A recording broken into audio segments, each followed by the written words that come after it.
Hollow Earth and the Yeti Hunt. In 1938, a team of 5 SS officers arrived in Tibet. They were led by Ernst Schaefer, a brilliant but ruthless zoologist. On the surface, they were there to study the flora and fauna, but in their pockets they carried secret orders from Himmler. The wild theory here is that they were looking for the Agartha network. According to occult lore, the Earth is hollow, or at least honeycombed with vast cavern systems inhabited by an advanced civilization. The entrances were said to be at the North Pole, the South Pole, and in the caves of Tibet. Schaefer's team was obsessed with the locals. They measured the heads of Tibetan people looking for Aryan features. They believed that the Tibetans were the guardians of the secret knowledge left behind by the Atlanteans.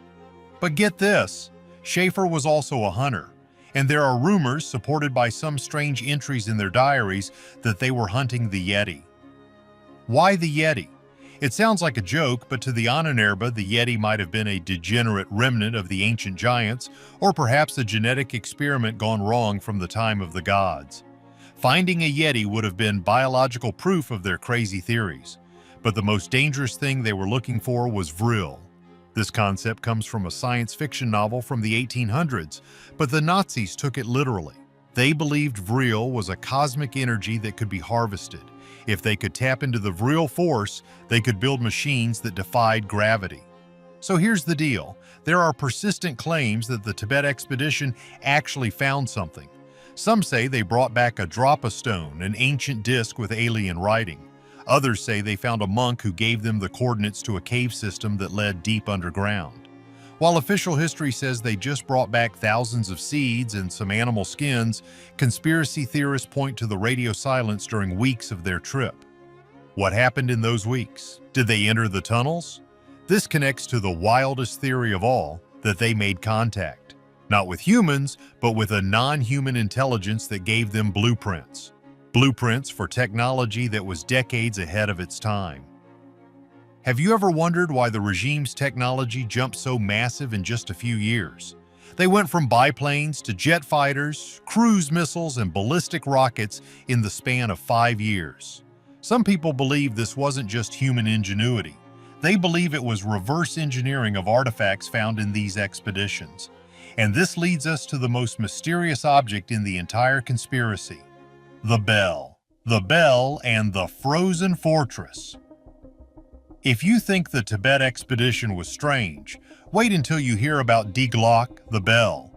Deep in a secret facility near the Czech border in a place called the Giant, scientists were working on a project with the highest classification level, War Decisive. The device was described as a bell-shaped metallic object about 9 feet wide and 15 feet high.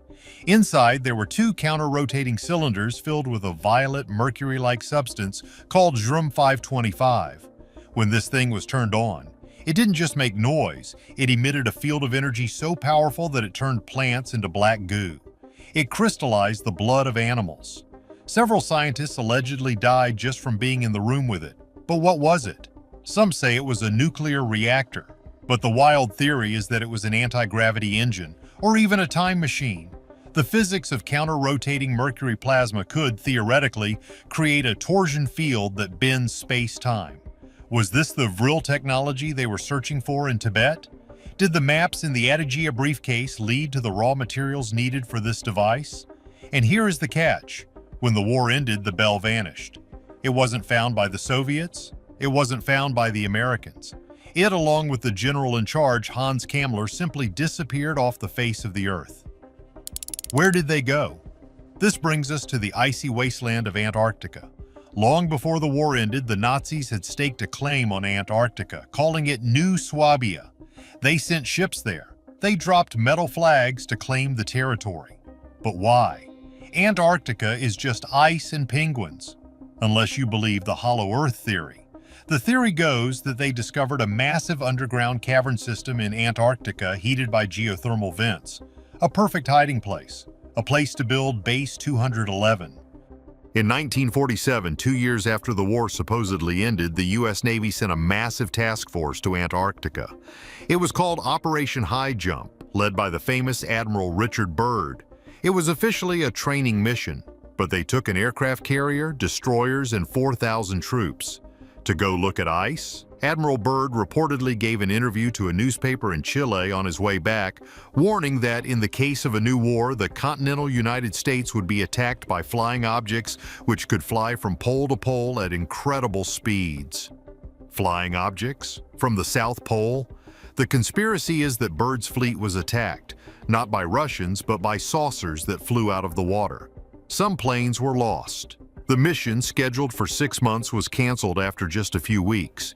Did they stumble upon the Ahnenerbe's last stronghold?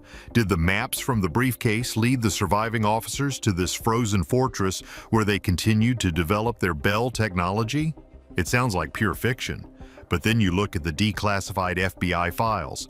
There are thousands of reports from the late 40s and 50s of Foo Fighters, glowing orbs following Allied planes. Pilots saw them, radar tracked them. They moved in ways that physics couldn't explain. Were these the non-human technologies the officers found in the temples? Or were they something the Nazis built with the help of what they found in the temples? The crazy part is that the US government took this seriously. They didn't laugh it off. They started their own projects. They started Project Blue Book. They started looking for the same things. The reality and the cover-up. So we have handless skeletons buried beneath the floorboards in Poland, horned skulls discovered in a briefcase in Russia, a missing anti-gravity bell that defies physics, and reports of a secret naval battle in Antarctica. It is, frankly, a lot to take in. It is the kind of narrative that makes for incredible cinema, blending the occult with the military in a way that feels almost too scripted to be true. But now we have to pull back from the edge of the fantastical. We have to bring this investigation back to cold, hard reality and ask the question that usually unravels every conspiracy theory. Why? If any of this were true, even a fraction of it, why did the Allies cover it up? Why hide the Ahnenerbe's findings? The answer is simple, ugly, and entirely human: greed and fear. At the end of the war, as the Third Reich crumbled, the Allies didn't just want to defeat Germany, they wanted to absorb its power. This led to Operation Paperclip. This is not a fringe theory whispered on internet forums, it is a documented historical fact. The United States government, in a race against the Soviet Union, secretly expatriated over 1,600 German scientists, engineers, and technicians to America. These were not low-level conscripts. These were the minds behind the V-2 rockets that decimated London. These were the chemists who understood biological agents and nerve gas. These were the men who had, in many cases, utilized slave labor from concentration camps to achieve their breakthroughs. By all moral metrics, many of them should have stood trial at Nuremberg. But the Allies didn't want to prosecute them. They wanted to hire them. The logic was cold. If we don't take them, the Russians will. So the records were scrubbed. Dossiers were bleached of Nazi affiliations. If the American public in the 1950s had known that the burgeoning U.S. space program, the pride of the nation, was being architected by the same men who served the SS, there would have been a revolution. They hid the Ahnenerbe's true nature in the depths of Nazi research, not because they were hiding aliens, but because the good guys were now in bed with the bad guys. They covered up the occult obsession because it was inextricably linked to the technology they were desperate to steal. But what about the physical evidence? What about the demons of Atticugia? Science has a boring, disappointing, but necessary answer. It is called pareidolia. This is the psychological phenomenon where the human mind, desperate for pattern and recognition, perceives familiar shapes where none exist, like seeing a face in the clouds or a man in the moon. When you take the skull of a goat or a ram, animals common in the Caucasus Mountains, and subject it to thousands of years of water erosion and limestone buildup, the bone distorts. If you flip that skull upside down or break off the lower jaw, the anatomy shifts. The nasal cavities, now inverted, look like large, slanted eyes. The horn sockets look like protrusions from a humanoid forehead. The museum in Atticugia that houses these skulls has, in quieter moments, admitted they are likely deformed animal skulls. However, they keep them on display in the mystery section because, let's be honest, ancient demon skulls sell a lot more tickets than eroded goat bones. The briefcase found with them, however, is real. The map is real. The Nazis were there. This is the crucial distinction. The Ahnenerbe was scouring the globe, desperate for a weapon or a supernatural edge to turn the tide of a losing war. The fact that they found goat skulls and likely convinced themselves they were the remains of ancient gods shows just how desperate and delusional the Reich had become in its final days. They were seeing what they wanted to see. And the wolf slayer bodies, the handless, footless skeletons found in Girwaj?